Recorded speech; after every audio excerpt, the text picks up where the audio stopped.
are the hanging two out. biggest music nerds in the world here. This Yeah, is that's right. We're just oh hanging banana. out. This is the We reason that we have podcasts. it is because we Yeah, we talk about music and we just need a yeah. reason to justify it with our wife, so we don't just we're talking to strangers on the internet. I didn't have that kind of stuff. I'm talking to nerds. I'm talking to other music nerds. That's what it's Yeah, about. So yeah, let's talk. So Jason, obviously, this new album, it yeah. kills. Now, I didn't know a lot about the history of this band. I'll be honest with you. Okay. I think I heard one of their album, and in podcast land, I've been listening to. I literally, if you guys get something to you, I get like 20 to 30 new releases a week sometimes, and then requests. So I haven't always got a chance. But when this came up in my vision again, because I have like a list of things I want to decide, and that was in Mhm. that, and a bunch of other bands are there. I'll get to it. I'll get to it. I never get to things.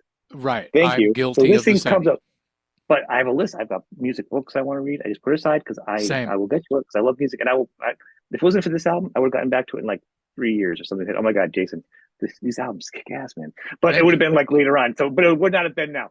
Yeah, This new album comes out, so we're here. Let's talk. We'll start the artwork visually. That's what got me first. yeah, What a killer artwork. I mean, this yeah. It's classic and traditional. Um, when you think about, Metal Blade and European labels, startup labels and stuff. There was 100 of them back in the early 80s that were startup labels that you would read about and they would have ads about bands you never heard of before. mhm, But because of the artwork and the album cover, just the colors, you could yep. start, when you see the first Iron Maiden album cover, you know what it's going to sound like. Well, that has become like a staple to that kind of music, if you will. Mhm. Some cover art might uh, sparks of curiosity is what you Some have kind of. sold some of the worst albums. I remember buying the coolest albums because of the covers. Yeah, yeah, Well, this is gonna be cool, and you get home, you're like, oh my god, yeah. I was like that with Bat Out of Hell. That's a great album cover, it Meatloaf, and was. I don't Yep. really like that much. I mean, heavy metal has a lot of drama in it. It's like when you think, especially power metal, Hmm. has a lot of swashbuckling, A lot of drama, theater. A lot of theater. Yeah. Swiss Family Robinson, the high sea pirates and Yep. warriors, and it's like an opera. Basically, Hmm. it's about an opera, tragedy and comedy and heartbreak and all this drama is going on. Well, how do you do that with an album cover? Like you can't really do that with pop music or a country music. It's just got a cowboy on the front. It's just got a person's face, and it's just And it's got kind of funny. some I kind never of. really thought about that. I never really thought about any albums that really jumped out at you for country music. It's You important know. to remember your youth growing up, and the visual is like a smell. If it smells Hmm. good to you or looks good to it makes it hard to ignore. And you that's how you develop a taste, right? Like almost literal, but with audible, right? And visual. And you want it to go together sometimes. It doesn't always go together. You can buy a white album cover and hear the music and go, Beatles, whatever, and you don't know what to expect because it's a brown paper bag or whatever, right? Well, this is not the case with Igniter. Traditional heavy metal album cover artwork, you've got a battleground that's sort of settled after battle, and there's corpses on sticks and knights rummaging, scavenging, trying, packing their bags with things that they could use in the next episode, right? And then you've got the captain who's standing there off of his horse, who's bloodied and tired, and that's reflective of all of the lyrics and the drama and the music. This was painted by Claudio Bergaman, who's done Judas Priest, Firepower.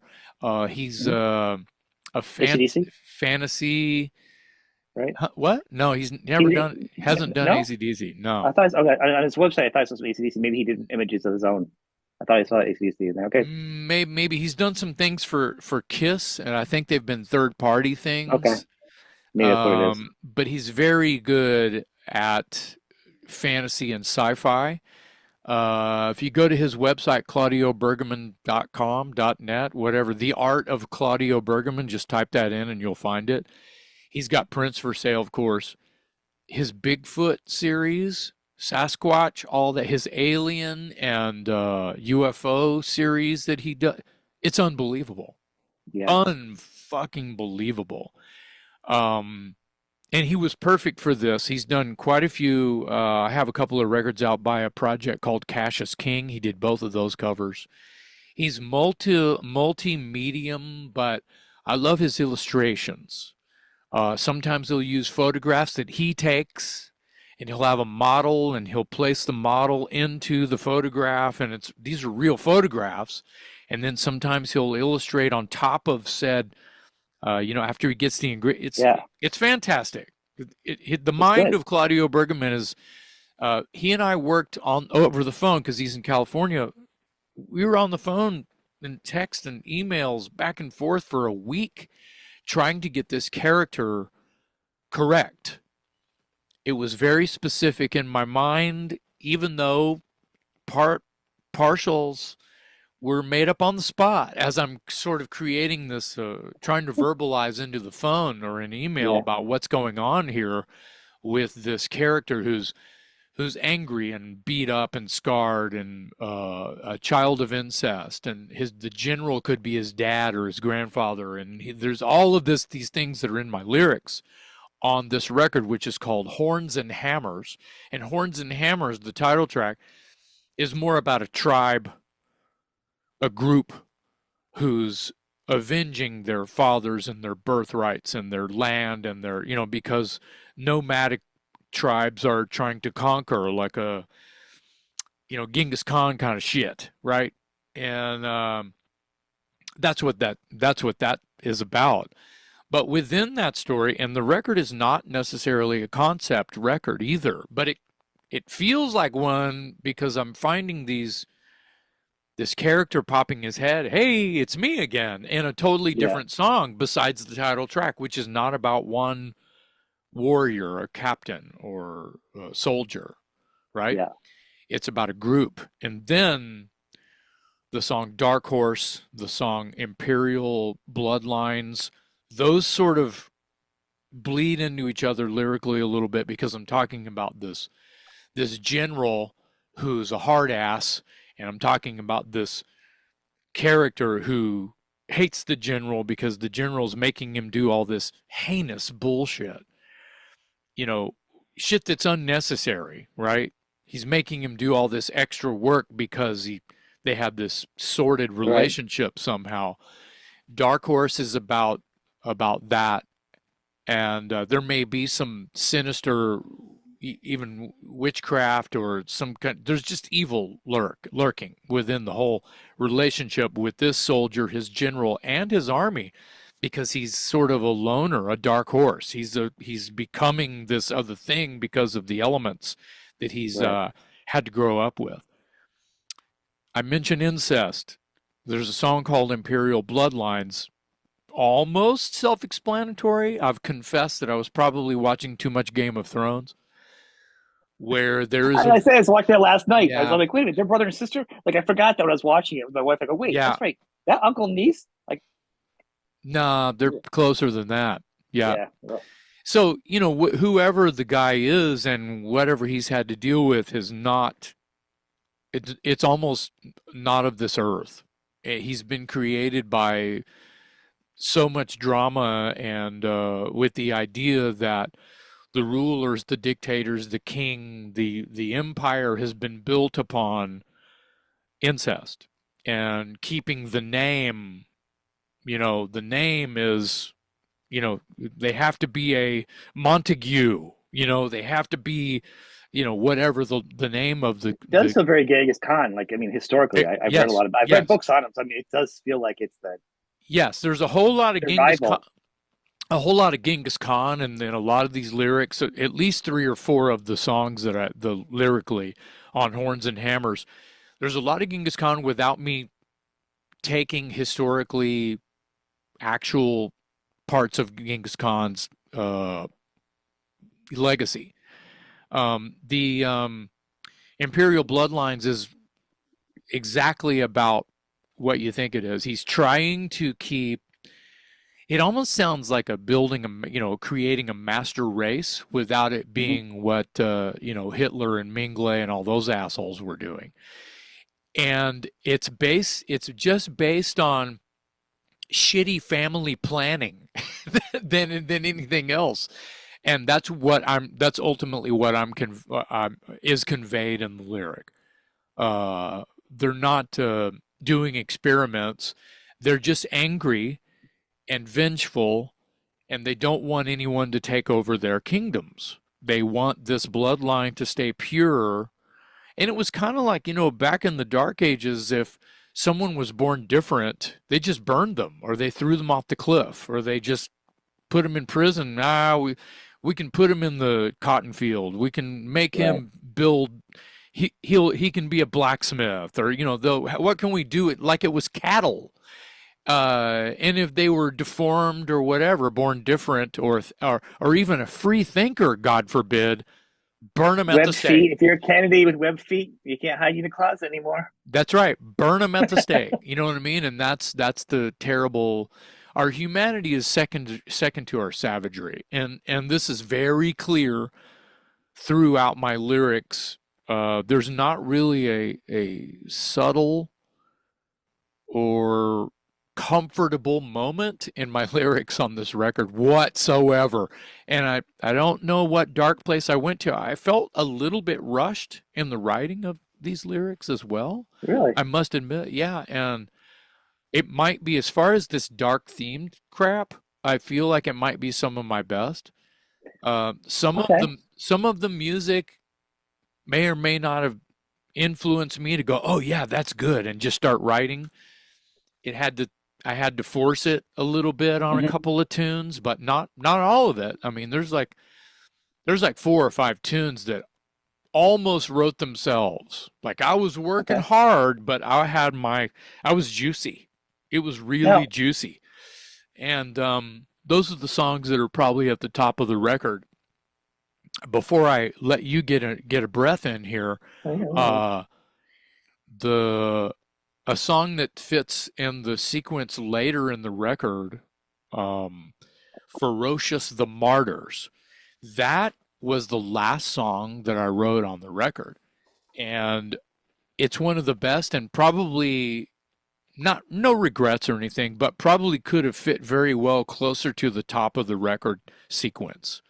Like I think it's Horns and Hammers, Imperial Bloodlines, Cyber Crush, Dark Horse, no, and even earlier than that, like second or third song is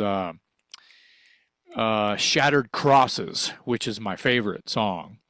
But Ferocious the Martyrs could have been in amidst those, four, five, or six tunes that start the record.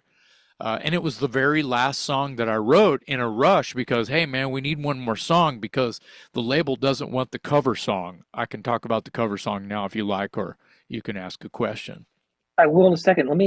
And anybody knows me, I always get so excited as a fan. I always need to step over you. And I don't, it's always my flat out apology. So I want to say this. So coming into this, being a fan and oh, he's gone, he's back, magic, CGI. Um, being a fan of you for the years, and obviously the albums of Dangerous Toys, and you've been out. We've talked about all different albums, and I've liked the other later albums too you've done, and then the Watchtower and Broken Teeth. So when I came to this one, I had not aware of the vocal stylings for this album. So when it came up a couple days ago, and I had heard some of the songs, and you sent me the music, and it's out. It's also out now. People want it. You can stream it. We'll talk about that after. So coming into it fresh, I probably heard it 4, 5 times now, like flat out, this whole album. At Wow, times, that's a lot for the short amount of time you've had it. I'm pretty obsessive, and I'm focused. I would actually when I got it, I listened to it, and then a couple times, and then probably get one more time today. I like to listen to it. I like to really try marinating it. This was a little of a rush because I wanted to really hop on this with you. I usually really learn the music. So vocally, I want to come in. I think I like this. This is fun vocally because I feel like you're using a couple different voices. You're singing in a different way a lot through the album that I wouldn't normally expect, Hmm. and it's nice. I've always liked your voice. It wouldn't matter if you sang your different your regular voice, but you actually hit a couple different tones on this one, and it Hmm. gives it.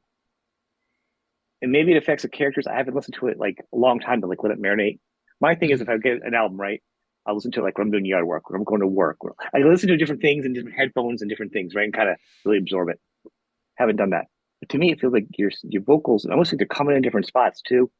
It adds to the characters of the song. And I Yes. feel like I'm like, what the hell? Like, there's so much coming in. I feel like I haven't grasped the album yet, and I mean it in a good Hmm. way. I think there's like a lot to absorb. Like, it's not like a straight ahead rock album, which I love. This one Yeah. feels like it's a little different though. This feels like there's a lot of different things coming in, and even with the production, the way it's kind of coming in differently, and Mm. it sounds a little differently, and I like that, and that's what I want to tell people about. It's not a standard. It's a good metal album. It's got the great metal cover, the album titles. It doesn't have to be a concept. You can just listen to it and just listen to metal songs and great Yeah. vocals. Peel that back. Stylistically and musically, it's really good too. Like this, like vocally and where the music and where the guitar and the drums, like where everything builds crescendo, and it illustrates and it supports the lyrics a lot too, vocally and musically. I've noticed. Yeah. Um, those are all things that are really important to make like a big album to me. And I'm like, this I is incredible, agree. which makes me want to go back and dig into more songs, then more advanced albums. Like this is fantastic. Like this Thank is you. You're describing uh, dynamic. yeah, You're describing dynamics, like the way this color helps the next color right. pop. Yeah, It, each instrument, each word, each space between it, each breath, each drum beat is the next supporting a character for the next yeah. person. Just It's for people watching and listening, Igniter is not. It's traditional. It's like we're not yeah. reinventing shit. But I was It's a looking forward to just a metal band. yeah. Well, that's what it I love is. old school. People send me Yeah. these new bands, these operatic singers. Sometimes I'm like, no, I want to sing it to people that they can't sing because there's a lot of singers like that have these great voices out. Yeah. You know that people argue say I don't like their voice. I'm not going to mention names, Dave Mustaine, but they have a tone and they sing in their voice and it sounds fantastic. Yeah. Like Of you'll hear Dave course. Mustaine do something. You know, can Dave sing traditionally?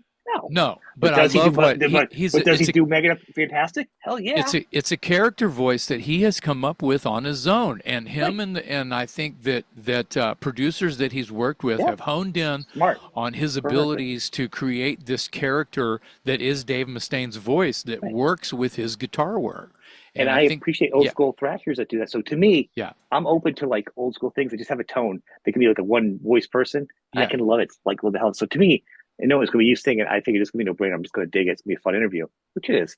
But when I heard the album, I was like, oh smack, this is way deeper. Like I gotta really listen to yeah, a lot more because there's a lot more to this album than I was expecting, is what I'm yeah. saying. And that's a super compliment because I didn't expect a bad album. But there's a lot Well, going on in this album. well. Thank you for that. I don't take it for granted at all, even though I sound like I'm just agreeing with everything you say. I'm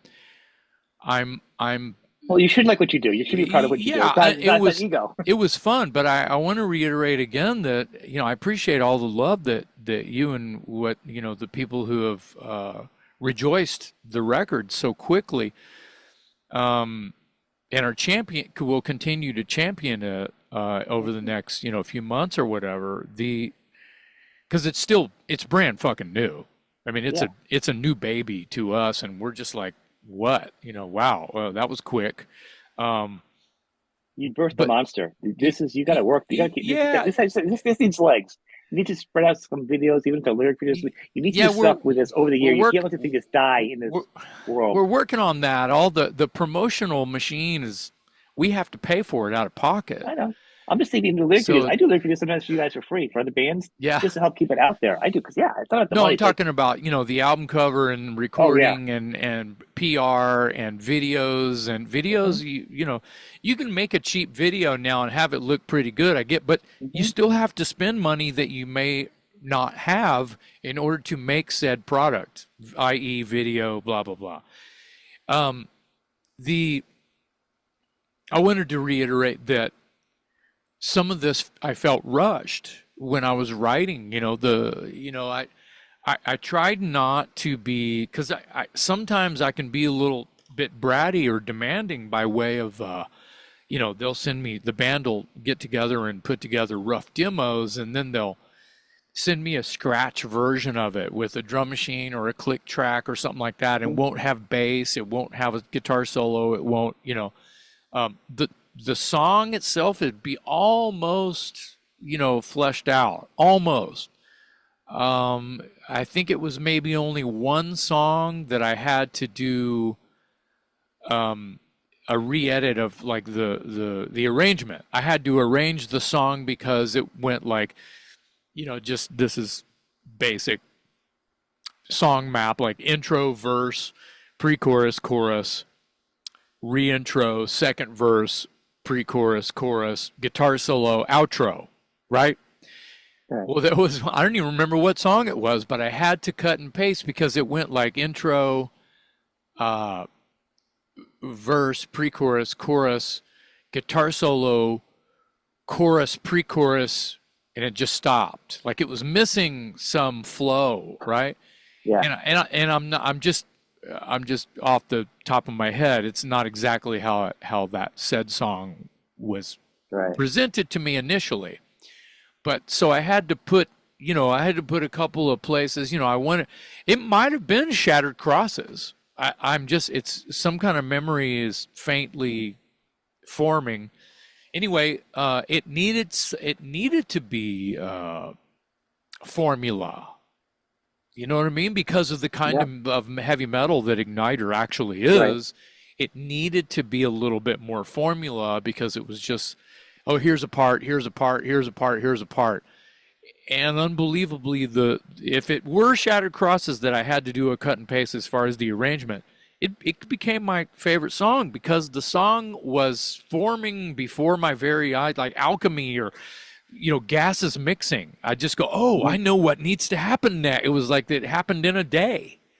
And so very little of that thing had to happen on the record. So even though, as I've confessed, some of it felt a little forced in that pressure, it was mainly because by the time I was on, like, working on the second song, I was informed that, it needs to be turned in by the end of September because they're hoping for it to be out the first week of October. And I'm like,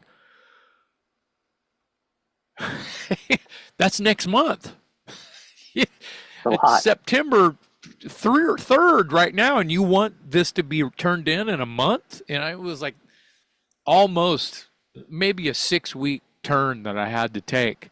Which is a lot because you also have a job, full-time job. Now people aren't paying attention to the scorecard. You still have a job and a life and a dog and a wife and everything else. There's other songs that are waiting, stacking up next to me the whole time, and I'm trying to wear my Igniter hat so I can get it turned in on time. And you know what? It ended up not being this big of a burden or this big dramatic issue that I had to deal with, but on the outside, it would seem like a lot. And I have to admit, I guess I am admitting that, I felt possible stress because of if it had to be turned in a little bit late, it's okay. I mean, we're not. Do you think that we're not Judas Priest? We're not Def Leppard. It's not. There's no hard deadline for when it has to be done. But this felt like there was one because I kept being told this via email that the label in Europe, Metal on Metal Records, they needed it by a certain date, and I was like, oh shit, well that's a hard deadline. What the hell are you guys saying? It's fine if it's a week late. No, they have a hard deadline, sounds like to me. So stress is created. Stress is not real. So some people say it helps them. According to my peers, some of the people best. Helps. Me, it doesn't. Yeah. Like me, it puts you like I have a motto: "You think, you stink." And that is like literally like a life motto. Me, like if I overthink it, it's gonna be even way worse. Yeah. So you just kind of put it out there, and it feels like Rose. Maybe you didn't second get. Maybe the stress didn't help you, but you also didn't have time to go back and go. Like you didn't set you hit it out of the park the first time and it worked, and you didn't go back and second guess it and noodle it and take out the little piece of magic out. Yeah, that second guessing thing is an issue with a lot of people.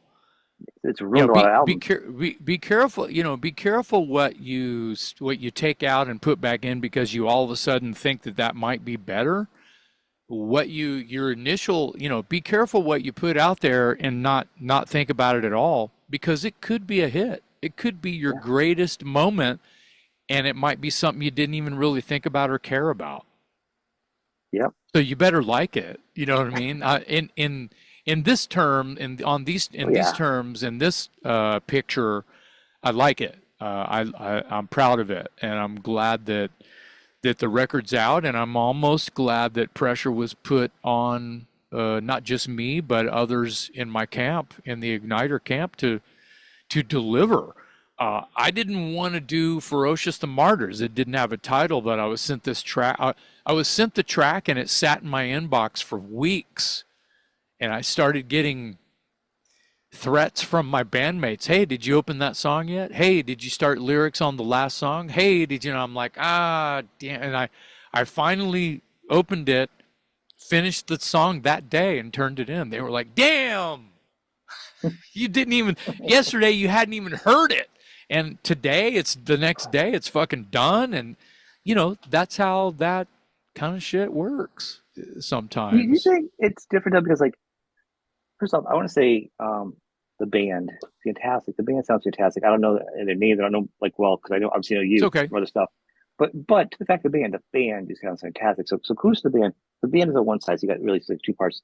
But then there's you, and a lot of people know you probably more than a lot of band members because you've had other success Sure. commercially. We'll say that Yeah, that's really what it comes down to that's fair. with Dangerous Toys. Also, one of the talk about rock icon. The clown and you've come up with some of the best album covers out there Hmm. arguably also in the list of noticeable album covers icons. Yeah. So so you've got this and you've got a reputation for voice. And you also have that your like Bill Watchtower prior, and so you have a great cult following, and you have the rocker following, and then you kind of did Broken Teeth, and you just always kept drilling and drilling and drilling. Okay, Hmm. and then you come into this band. I think they had a couple albums without you. It was a female singer, and then Yeah, you kind of came in they've been around since we just two or three. celebrate Igniter just celebrated our 20th year anniversary. Okay, So so they so you had, come yep, in they and had you are a bigger Erica. Yeah. name, but that doesn't mean you're it's unbalanced like success or talent wise. It just means you are known more. So even at this point, because rock world is so messed up now, what you do, your image is still on at some level, carries at some level, and more probably more market sense because you are Maybe. Jason of Dangerous Toys. It's not an ego thing. It's Yeah. just if you look at the records. So Well, you coming in, to be clear, the guys in Igniter I've known yeah, forever. right. That's not I've an ego known them thing, forever because they're local, and they've right? also, it's kind of a super group because there was a band in the 80s called Agony Column. Mm-hmm. And Stewart, the guitar player, that's his baby. He created Agony Column. Um, Billy, the current bass player in Igniter, was in Agony Column. He wasn't the original guy, but he Yeah, came in quick after. And Pat Doyle, the drummer for Igniter, he was in The Offenders, which is this global phenomenon of early punk hardcore bands from Killeen, yeah. Texas, which is just north of Austin. And he's older. He's a little bit older than the rest of us, and he comes from a punk rock hardcore background that started in the early '80s around Which here. So that it's legendary, and he's known worldwide in an right. underground format. And now here he is playing double kick, traditional heavy metal, European style heavy metal, but he's Right. known as this sort of jazzy hardcore speed punk rock drummer who's sitting with double kick drum. And And that's the thing I'm saying. Like people don't get, and that's I think my point was it wasn't yeah, a dig either. I think around here they're it's kind of a legendary, right? super group thing, but I And know you're what not you're playing saying. with, and Yeah, I know you're not playing with like this bar band either. I know, and I'm trying to say like for someone like beyond me, like say like they're hearing yeah, this album the first time, are yeah, not going to be aware of who these I guys are. Legendary. That's what I'm understood. saying. Now, but I got a point with it though. So on two levels, is a it puts you as the front of it fairly and unfairly because your lyrics are cared because you are that. But then you have this other bunch of musicians that Hmm. also they've been in the band for a while. They've earned themselves. I do know a little bit of the history of some of these guys. I know they have legend reputations. So unfairly, they're not the front of it, but they also don't get the either good or bad. You know what I'm saying? So it really puts this weird dynamic where you're all equal musically because they are Yeah, fantastic. yeah, yeah, It just happens that commercially you've had a little more success So it puts a weird spot for the band to be Yeah, known. yeah, maybe they don't really see it that the No, guys they in the don't. band I'm they saying don't as an see it that way. outsider, but Oh I yeah, guess my weird deluded point is and I want to say to the people listening name and rec watching is, name recognition yeah. might on So the don't face value. dispel it. Right. This isn't Danger Toys, which I love. But I'm also Me a too. new fan. Well, I know, right? But I'm saying, but I'm also a new big fan of this band. And I want to say I'm going to dive in and learn more about the other musicians in this band. So I don't want people to look at it like it's us. Because people always like to say it's this person's project or it's this he fronts that band, so he's carrying it. There's always like a label of something doing. Jason is a member of this band equally with four the four of the musicians, a talented bunch of musicians that are legends in their own or established professionals in their own right. Yeah, They need to be listened to as a band. You're not listening to a project, and they're all talented. They're all earned musicians. So I think that to me is important that everybody gets established from other people listening to it. You know what I'm saying? That's not a yeah, I project. do. The I songs want people to get don't. credit for that. The That's songs not just don't. you.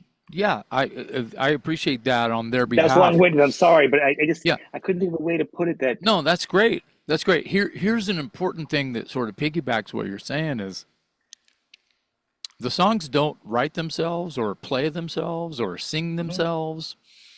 Those guys were getting together, using valuable time to put together new music for me to write lyrics on top of. And they feel like they know my voice. Of course they do know my voice. And they can probably have some kind of, maybe not, but maybe some sort of like vaporized imagery of what it's going to look and sound like. I mean, it's going to be a duck. It's going to quack. It's going to waddle. It's going to swim. well, this many albums in, I can hope they write to your voice. I mean, that's the key to a good band. You guys Correct. are right to someone's voice. If you know the voice, I mean, Nikki Sixx, whatever you like about Molly Crew, Nikki knew how to write to Vince's voice. You need to write to somebody's voice, Right. otherwise, Well, it's just no. they know what they're doing as far as writing traditional heavy metal, even though 3/5 of the band it has this like punk rock background. They're still into old rock. Maybe that's what the raw energy feels like. Maybe that's why it feels thundering to me. Like Mm, that's why not knowing this band as much, yeah, but they're punk it rock feels so guys that different. like they're punk rock guys that like Kiss and Scorpions and AC/DC and Iron But it Maiden feels and different to me though. I gotta be honest with you, coming in, I'm yeah, fresh to this. It feels yeah, different to me. Like the band does not feel like it's tradition. That's what I'm saying. It really want to emphasize it's a band and it sounds so yeah. good and it's very different. I feel like there's a different energy and I haven't heard enough and I haven't dove back enough the albums to really dissect it Sure. and like This words lineup, don't form it. This is I'm sorry to fantastic. interrupt. This lineup has been around 10 years now. Um, there's been some lineup changes, of course. I replaced a female singer. There had been a couple of female guitar players in the early inception as well. So there was, at one point, two different, even with a lineup change, there was a continuous on the first two records, if you will, two females in the band, female That's pretty cool, vocalist, especially back then. female guitar player. And then I came in because Erica left for her own valuable reasons.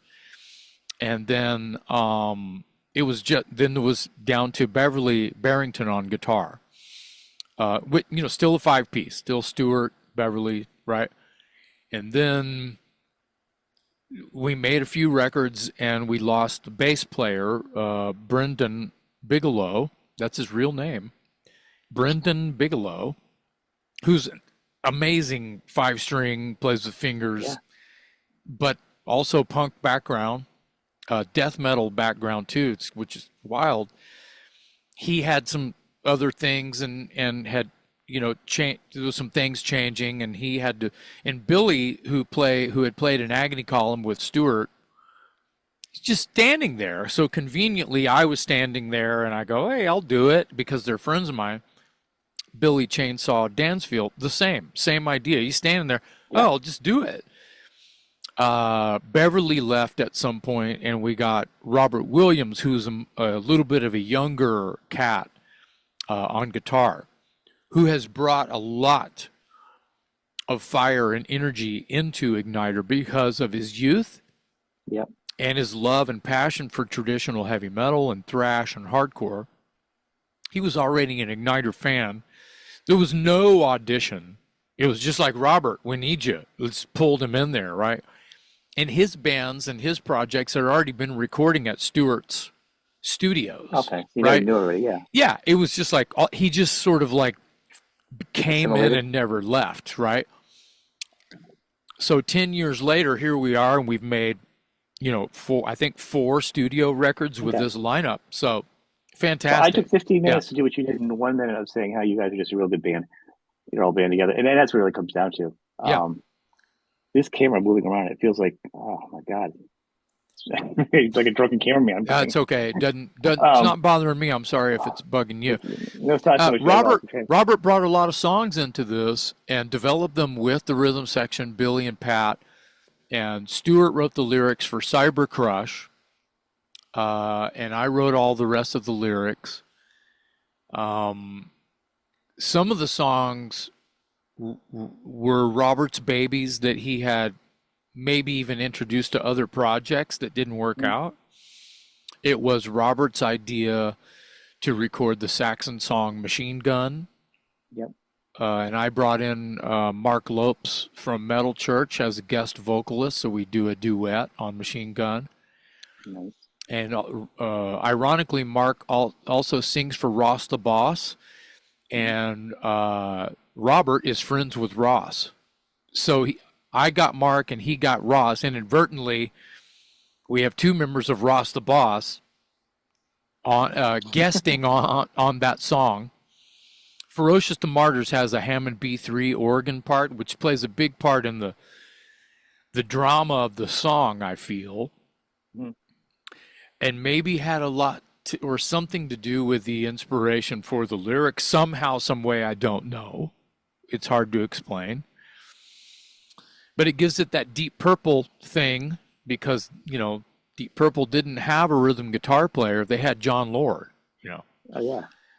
And those keys are brought in by Gabriel from Immortal Guardian, if you've heard of Immortal Guardian. And it's so good to have these different elements come in and sort of, pitch in to make this really fun, driving traditional heavy metal record that, there's tons of like young people that have traditional heavy metal bands that for some reason to me, it just still sounds phoned in or they're trying too hard, A copy of a copy of a copy. I think. We're not faking it, because we've been around forever. And we were listening to heavy metal before this band Iron Maiden even had their first album out. So that gives you, damn, what are you guys, like 100 years old? It's like, yeah, kind of. Collectively, yeah.